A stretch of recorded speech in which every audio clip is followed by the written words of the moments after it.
ఇంకీ pinky ponky ఏమైనా ఆడదాం అంటారా? ఓకే. రాజుగారు వెనకాల నుంచి చెప్తున్నారు హరీష్ కొంచెం తక్కువ మాట్లాడని. నేను అన్న ఎవరితో ఏం మాట్లాడుతున్నాం అన్న. 2014 అంటే అక్కడి నుంచి 10 ఏళ్ళ వరకు మాట్లాడను. జస్ట్ ఒక ఇన్సిడెంట్ చెప్తున్నా. 2014లో అనిల్ ఫస్ట్ టైం ఎస్విసికి వచ్చాడు. నేను అప్పుడు సుబ్రహ్మణ్యం ఫర్ సేల్ సినిమా తీస్తుంటే తను సాయి తేజ్తో మళ్ళీ నెక్స్ట్ సినిమా కోసం వచ్చాడు. సుప్రీం సినిమా డిస్కషన్ జరుగుతున్నాయి. రాజుగారు నాకు లంచ్ టైంలో, రాజుగారు ఆఫీసు ఒక హాస్టల్లో ఉండేది.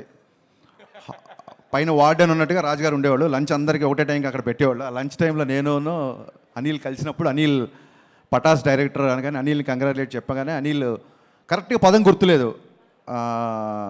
ఎవరు పోలీస్ సినిమా తీసినా మీదే రిఫరెన్స్ ఉంటుందన్నా లేదా మీదే ఇన్స్పిరేషన్ ఉంటుందన్న ఏదో అన్నాడు వర్డ్, నాకు కరెక్ట్గా గుర్తులేదు.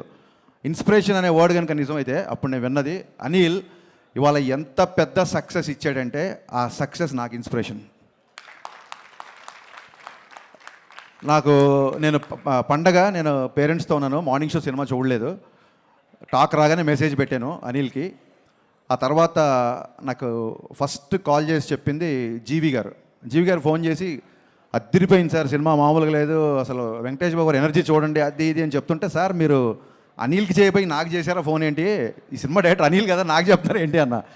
లేదు సార్ ఒక ఇంపార్టెంట్ విషయం మీకు చెప్దామన్నారు. అనిల్ నీకు మొన్న అనిల్తో షేర్ చేసుకున్నాను సార్.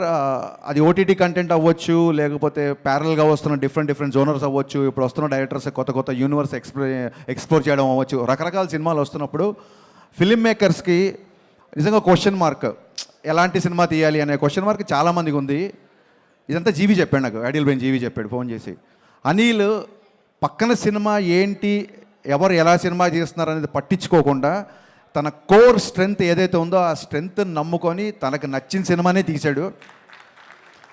అందుకే ఇంత పెద్ద హిట్ అయింది సార్. హరీష్ గారు ఎప్పుడు మీ స్ట్రెంగ్త్ వదలకండి, because it's proven by Anil అని చెప్పి నాకు ఆ రోజు జీవి కాల్ చేశాడు. So cinema is all about conviction. Anil, hats off to your conviction. అంటే ఏ ఫ్యాన్స్ వార్స్ లేని హీరో ఎవరన్నా ఉన్నారంటే అది విక్టరీ వెంకటేష్ గారు. ఎందుకంటే అందరు హీరో ఫ్యాన్స్ ఆయన ఫ్యాన్స్. ఆయన ఈ సినిమాలో అంటే ఆ ఎనర్జీ ఏంటంటే మీరు చూస్తున్నారు, ప్రమోషన్స్ కానీ సినిమాలో చేసిన పద్ధతి కానీ, అంటే కాలు పని చేయకుండా ఇంకా నన్ను వదిలేయి అని చెప్పి కాలు కూడా మూలపాడే రేంజ్లో ఆయన ఈ సినిమా కష్టపడ్డారు. బాబు hats off.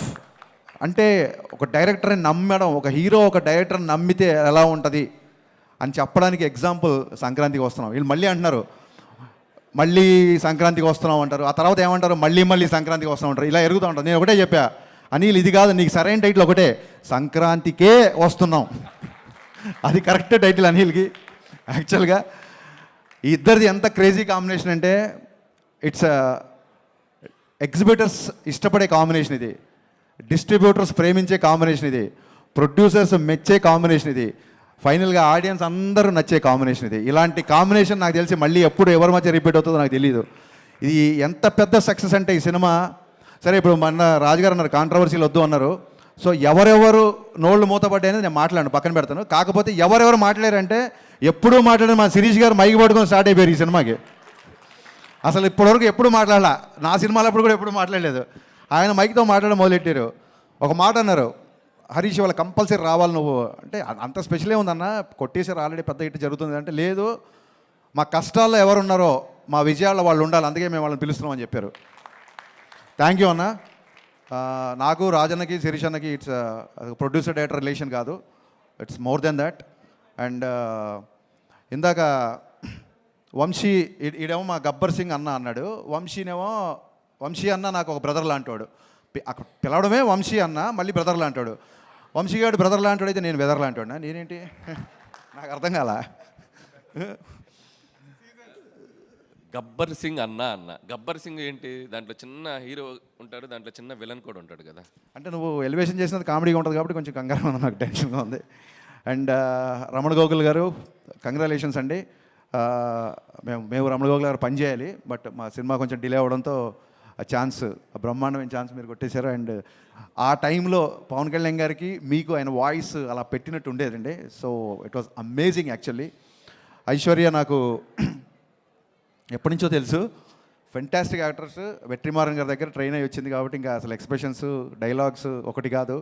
And Meenakshi is అంతే, అలాంటి గర్ల్ ఫ్రెండ్ ఎవరికైనా ఉండాలి అన్నట్టుగా చూపించాడు అనిల్ డెఫినెట్గా. And Bheems, I always believed in Bheems చాలా పెద్ద కమర్షియల్ మ్యూజిక్ ఇస్తాడు అనుకున్నాను, అలాగే ఇచ్చాడు భాను మాస్టర్. అండ్ అన్న భాస్కర్ పట్ల నన్ను ఏ ముహూర్తాన గోదావరి గట్టు అని రాసావో, ఇది ఒక్క గోదావరి గట్టు కాదన్న, ఆంధ్ర గట్టు, తెలంగాణ గట్టు, శ్రీకాకుళం గట్టు, వైజాగ్ గట్టు, ప్రతి గట్టు మీద బ్లాక్ బస్టర్ అయింది. ఇలాంటి హిట్లు రాజుగారికి వచ్చిన, మైత్రి మూవీస్కి వచ్చిన, సితారా వంశీకి వచ్చిన, పీపుల్ మీడియా ఫ్యాక్టరీ విశ్వప్రసాద్ గారికి వచ్చిన, వీళ్ళందరికీ ఇలాంటి హిట్లు రావాలని మనస్ఫూర్తిగా కోరుకుంటాను. ఎందుకంటే ఈ ప్రొడ్యూసర్లు అందరూ తిరిగి మళ్ళీ ఒక 10 సినిమాలు చేస్తారు, వాళ్ళకి వచ్చిన డబ్బులన్నీ మళ్ళీ ఇండస్ట్రీలోనే పెడుతున్నారు.